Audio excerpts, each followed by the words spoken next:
Bunlar deyirlər axı, ona iman gətirməlisən. Bax, o harada yazılır ki, bunların xəlifələri dinin bir hissəsidir.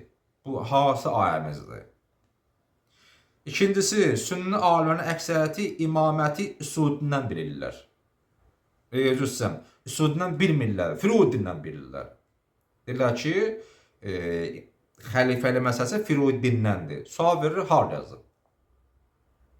Harada yazılır ki, Peyğəmbər kəlam mən göstər, ayə mən göstər ki, bir xilafətin, xəlifələrin xilafətin qəbul etməli Firudinin bir hissəsidir. Hanı ayəmiz? Deməklə deyir ki, danış, iddia asandır, ortaya çubuq qoy. Qəzzali, o deyir fikri məsələdir. Seyfüddin Ahmədi, bax, o da belə deyir. Deyirlər ki, bəs üsudindən deyildi. Bu məsələ gündəlik qarşıya çıxan işlərdən də deyil ki, mükəlləf ondan üz döndürə bilməsinlər. Buna əsasən fikri məsələlərin qollarından sayılan bir məsələ necə ola bilər ki, Peyğəmbər şəriətinə iman gətirməyin ayrılmaz bir hissəsi hesab olsun və onun inkar edilməsi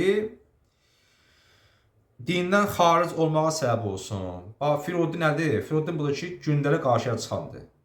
Namazımız, oruzumuz, qumuz, paklıq, dəstəmaz, qüsul, filan, düzdür. Firudin əməl bölməsi. O əməllər ki, hər gün çıxır da qarşıma. Biz hər gün imam təyin edirik. Hər gün xəlifə təyin edirik ki, hər gün xəlifə təyin etməliyik. Firudindən olsun. Və har yazıb ki, sən bunları qəbul eləməsən, sən dindən çıxırsan. Bu mənbə hardandır? Hansı hədis? Hansı ayəmizdir?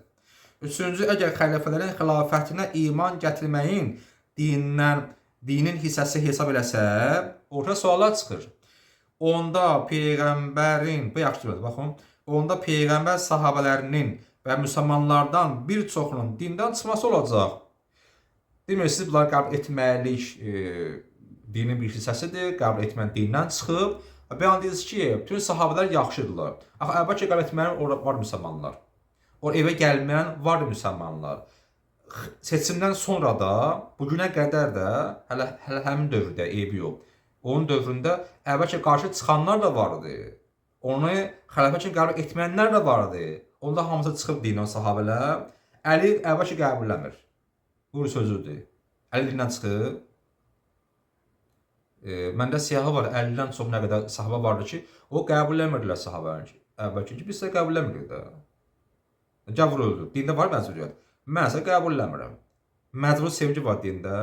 Allah deyir, sən xəlifə. Yoxsa Peyğəmbər deyir. Hansı hədis deyir ki, sən xəlifə. Hansı hədisi yazdı bu?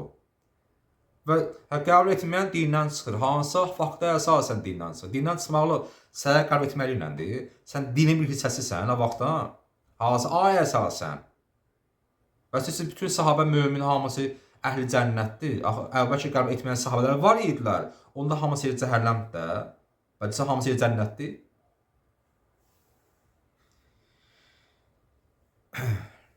Çünki əvvəlki seçildiyi zaman bir dəstə müsəlman müxalifəsi etmiş əvvəlkindən. Kimisə qəbulləmirik. Həmçinin ikinci, üçüncü və dördüncü xəlifə seçilən zaman, ikinci xəlifə seçiləndə də əvvəlki tərəfindən Öməri qəbul etməyənlər də var idilər. Osman seçəndə də həmçinin, İmam Əli seçəndə də həmçinin, Təlhə Zübeyir qəbul eləmədi deyə oldu Cəməl müharibəsi. Və deyirsiniz, Təlhə Zübeyrin yeri cənnətdir. Mənim bir araşdırma var idi. Var YouTube'da. Cənnətlə müjdələnmiş 10 sahabə hədisi saxtadır. 4-5 videom var, kimisi baxa bilər. Vaxt az qalıb, inşallah bu videom qutarım da, ikinciyə qədər qutarım. Orada deyir ki, Təlhədir, Zübeyirdir, Əbəkirdir, Ömərdir, Osmandır, Əlidir, kim, bunlar yer cənnətdir. İndi sual veririk. Təlhənin Zübeyir çıxıb Əliyə qarşı.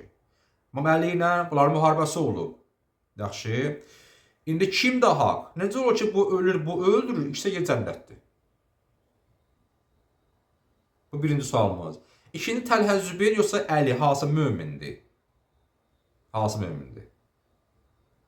Əgər Əli mömin olsa, niyə bunlar qılınc qaldı Əliyə qarşı? Əgər Təlhə Zübeyir mömin olsa, Əli mömin olmasa, Quranda Əmiz və Nisa surəsində deyir, Allah deyir ki, kim mömini bilə-bilə ölürsə yeri cəhənnəmdir. Onda Əli yeri cəhənnəmdir. Və deyirsiniz, Əli və Təlhə Zübeyir cənnətə müjdələnib. Cənnətə müjdələnmiş şəxsə bir qarşı qılınc qaldırırlar. Cəməl müharibəsində və Osman İbn hücumda. Necə olur bu? O paradoks da bu. Birinci məsələlərdir burada.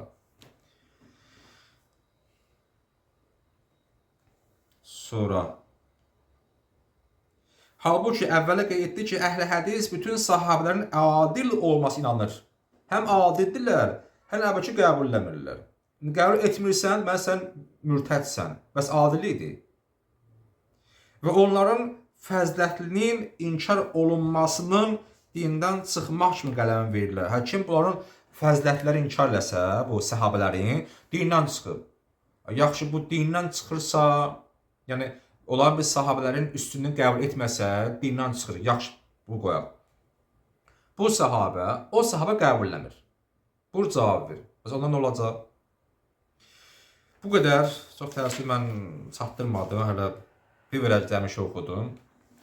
Hələ bax ki, bizim demək olar ki, bir verəyimiz qaldı. Çox təəssüf. Hələ fikrim vardı, keçin Mötəziliyə də. Şərt qalsın gəlin dərsə.